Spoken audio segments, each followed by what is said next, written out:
So probably one of my favorite things about doing a Mecha Gaikotsu versus the backlog is the fact that I can take a look at some kits that just kind of get so close to being reviewed that they don't actually get reviewed, that they spend basically a long ass time on the top of my to-do pile, but because they're not quite full priority releases, they just kind of stay there, almost coming close to getting reviewed, almost coming close to getting built, but never actually getting built, like this right here, which is the high-grade Jim Spartan. It actually has like a layer of dust on the box because it's always been on the top of the pile, so close to getting reviewed, but not quite. But today is the day I'm so excited. It's one of the coolest looking Jims around with a bit of a Halo kind of vibe.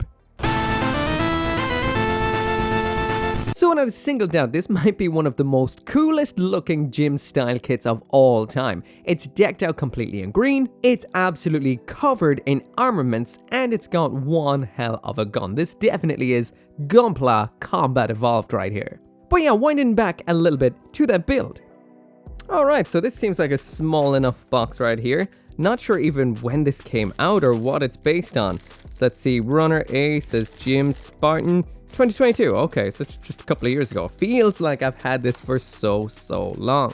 Got lots of tiny little runners in here. Oh, I see some 2012 from the Jim Sniper 2. So I guess that might be the core of this build. But I'm seeing more Jim Spartan than I'm seeing anything else. Plain old manual in here, no pictures, no details, nothing like that. So your typical kind of premium Bandai kit. Oh yeah, by the way, got it at Buy. I think I forgot to mention that.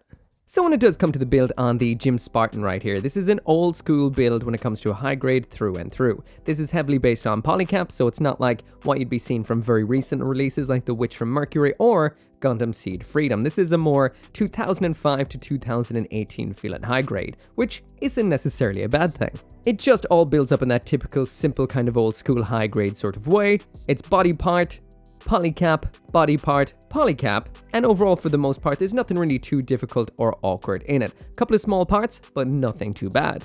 The vast majority of the exterior armor on this in that nice militaristic green is all brand new. Even though it is quite simple, the exterior detail is very nice. Now, there are some stickers inside of this box that is the regular stickers like this right here, and there are a couple of decals too. Now, I did not use the stickers on this kit because I was actually liking it too much, and the stickers looked, well, they're only metallic, so it's super simple to do with some simple Gundam markers, so that's exactly what I did. Inside the head, I just chromed the absolute hell out of it with the Gundam Mecha chrome pen. This you need in your arsenal. It just makes anything straight up chromed.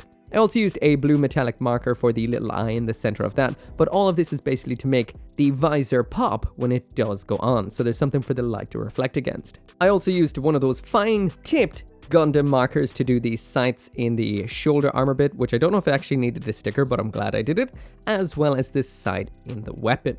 And speaking of the weapon, this might be the highlight of this kit. This is all brand new for 2022, so everything about it is quite nice. Lots of parts, and it all builds up so cool. We've got some kind of underslung kind of, I'm not sure exactly what it's meant to be. You'd assume it's maybe a grenade launcher, but it's got like an extended magazine that looks like it might be firing some kind of traditional ammunition. The upper section then seems to be a tiny little rotating Gatling, which has a cool capacitor or E-cap or battery for around back, and a secondary battery that kind of hooks onto the side. Overall, the equipment on this is so cool. This is one of the, if not the coolest Jim I have ever seen. It's right up there with the Jesta.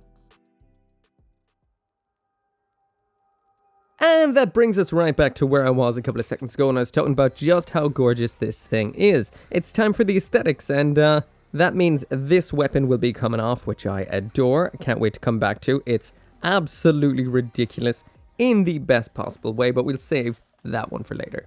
There we go. Let's get it spinning. So yeah, that right there is the high-grade Jim Spartan in all of its glory. So I did do a couple of things to this kit, but I mean, like, I built this today, I'm reviewing it today, so it's not really a lot of work. I did do a little bit of panel lining around the shoulders, face, and head for the thumbnail, and I did add some paint on that little red section on the shoulder and some chrome inside the helmet. These were Gundam markers, they go on quick, they dry quick, they are awesome. I do highly recommend them, but besides that, this is what this looks like out of box with 2 snips and 2 snips only. It is gorgeous. The greebles are fantastic. The color separation is subtle yet awesome. We've got some red in the chest kind of contrast heavily against all of that kind of militaristic green. We've got an almost darker forest green in there as well to give it a two-tone green, and the blue inside of the visor and up on the head are incredible. Overall, this is so nicely detailed. The little extra bits like the parts hanging off the front of the shoulders, the extra sections up on the shoulder, which I assume must be some kind of weapon. We've got another kind of cannon section up on the usual kind of Jim antenna, and overall this is so nice. Lots of panel lining and detailing up opportunities in here. However, there are some minor issues when it does come to the plastic. But yeah, like I mentioned, there is a couple of issues with the plastic, well, especially the kind of dark gray in here. This does mark up quite a bit. It's a very kind of like brittle or like easy to kind of snap. So while you're cutting through it, even with something like the God Hand, it does feel a little bit on the kind of like snappy side. So it does leave a lot of the white marks. The green isn't so bad. Can mark a little bit. I just double nipped this. So yeah, the green, not too bad, but take some extra care with the gray. Not the gray in the rifle, by the way, just the gray that would have made up the sections of the Jim Sniper 2 aspects on this kit. Again, I will mention I did paint inside of the visor, so that's why it is so nice and chromy in there. It really helps with that to pop off. This I painted by accident, thinking it was the lens sticker, and speaking of the stickers in here, this right here is the sheet of stickers. So I saw there was this one here, number 5. Wait, there's a glare on that. That says number 6. I just jumped to the assumption that was for on there and ended up painting that nice metallic red. So it did turn out kind of well. Besides that though, when it comes to the stickers, these are not that bad. I think number 3 is yellow, which is meant to be this bit up on the shoulder. The only one I've used right there that is around here on the backpack, this little gray section. Not the worst, but because it's on a kind of rounded surface, it does feel like it's already peeling and wants to go AWOL on me. And we do have a yellow V in here, sadly, for that V in the crotch. I love it when that is color separated, because stickers for on something like that, even painting something like that, is an absolute pain in the anus. But besides that, the color separation on this is quite nice. The red cockpit, very nice touch. Some dark kind of forest green inside of everything. And there is some nice layering on some of the new parts, like the gray coming through on the backpack. It is a little bit rare on this kit though. We do have some nice color separated verniers down here, but overall, most of the detail is kind of just molded into the gray. Also, I will mention this is an asymmetrical Jim with a little bit of a shield up on this shoulder and some of these guys up on that shoulder. And speaking of that shoulder, we do have some sticker style decals in here, so you can have yourself a squad of well, I guess up to 3, or just use multiples of the numbers together. I only use the number 2 there and the Federation symbol there for the shoulder here and the chest here, literally just taking what it said in the instructions. So jumping into the accessories now, this is definitely a unique loadout. First off, we do have a pair of beam sabers, but on top of that we do have a combat knife, which is pretty unique. That interesting weapon, which I've never seen anything like before. A grand total of 5 hands, that's including this one as well. But I will mention the one off the Jim Sniper 2 is included for holding on to Jim Sniper 2 weapons. I just didn't build it. And we do have these right here, which are little adapters for kind of doing different things that I'll mention a little bit later on. So when it does come to the hands in here, we've got 2 pairs of standard holding hands, the usual kinds. We've got 1 left widespread dynamic, and we've got 2 weapon holding hands. I know I've only got the one right here right now, but we do have 2 of those for holding on to the rifle. That is the left hand one, so it can be held with the left hand. The other one I just left attached onto the rifle for the, well, sake of speed. The hands are the usual ball joint attachment. I will mention they're extremely tight. The wrist is not a polycap, it's a plastic on plastic. We've got 2 beam sabers in here with typical pink beams. They pop into the hands, as simple as that. And that, testing out the reverse grip, no problem at all. And there it is in a little bit of a pose, holding onto both of those beam sabers, looking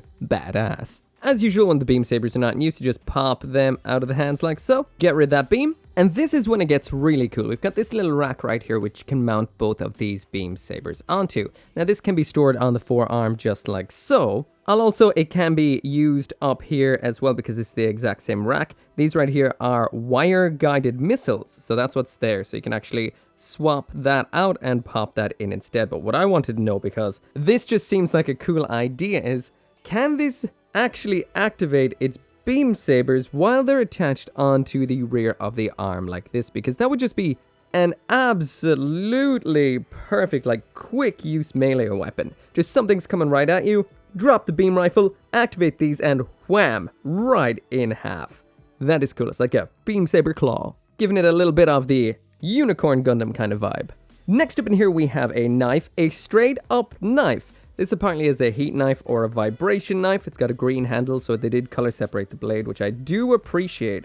That is always nice instead of it being all in one color. So because this is based on the Jim Sniper, it's got those serious hands where it's not the back that comes off. It's actually the fingers pop off and it is got color. It does have color on the inside of it. So the knife can pop in the usual kind of knife holding way, but we know it can do that. It says it in the instructions. How about a reverse grip for some nice tactical stabbing? Let's just pop the fingers back on. There we go. Looking good. Then we just get that attached on to the Jim Spartan, just like so. And that does look absolutely phenomenal. Now that is a weapon. I love it when they take something that's just like a kind of average weapon and then just make it big for on a giant mecha. Because why not? So just popping on that wide spread hand for a bit of a pose, looking good.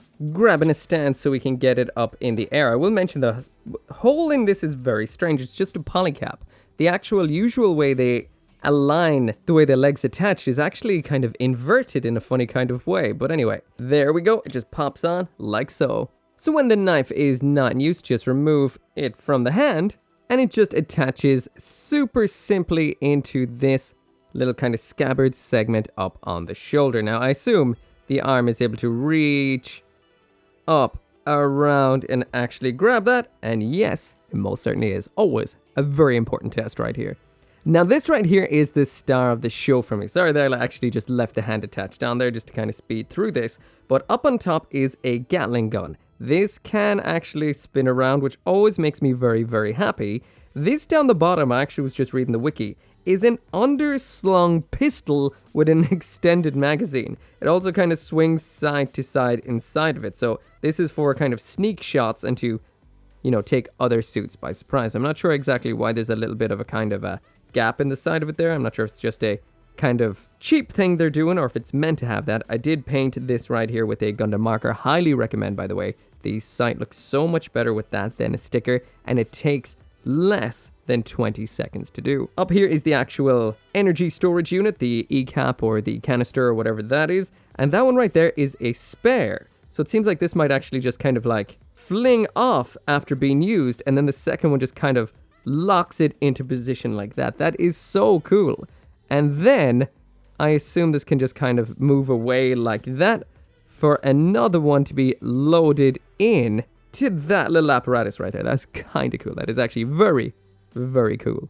Now, I will mention that this is a little bit funky, the way it attaches down. It kind of just holds on with pressure. So it is a little bit of a loss risk. So I'm just going to be leaving mine attached up like that out of the way. It's not quite as cool looking, but it's a little bit safer. And you get to use something else that is in here, which I'll mention in a bit. Attaching this weapon and hand on is the usual routine.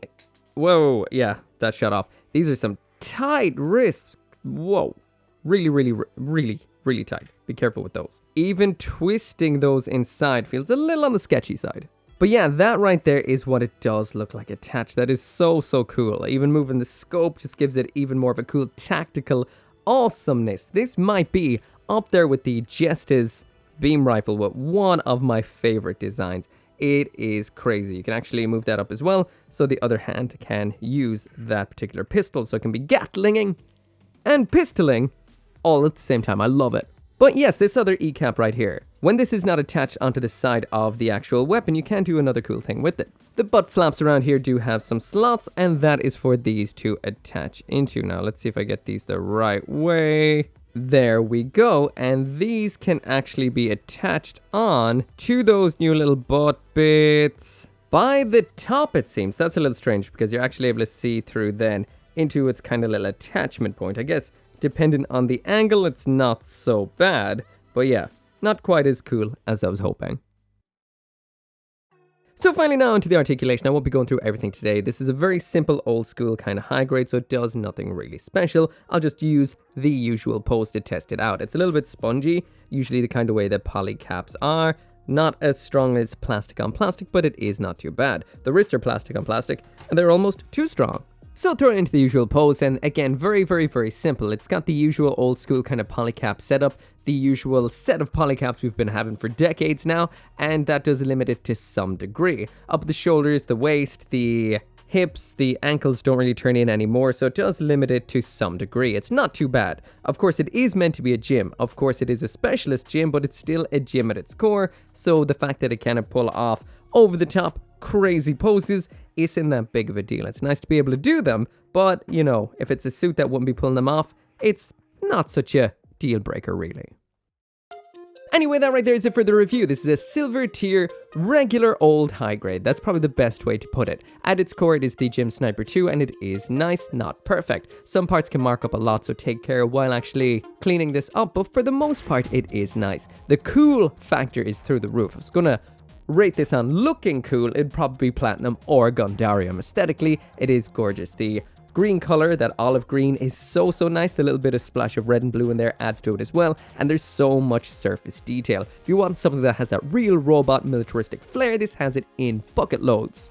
Accessories wise, we've got some normal beam sabers, some cool little bits for all around here, there, and everywhere, a knife, and one of the coolest beam rifles I have ever seen. It's almost worth it. Actually, no, it's totally worth it for the beam rifle alone. That plus the looks, so cool. When it comes to the articulation on this, it's par for the course for an older high-grade kit. It will do everything you want it to do, but nothing overly crazy. You'll always find yourself a little bit limited and wishing it could go a little bit crazier or deeper into the pose you want, but otherwise, it looks cool. It acts like and looks like a bit of a clunker, so I guess that's okay. Anyway, if you do want one of your own, I got mine through Buy. You will find one on there. Link is down there in the description. As always, thank you so much for watching. Make sure to come back for more Gunpla reviews, and I'll see you next time. As always, I can't finish this video without special thanks to those who support the channel on the memberships as well as over on Patreon, including Abraxas, Caleb Engelhardt, Joe, Orgy59061, Shadowwolf179, 10 Soldier YT, and Van Fawn.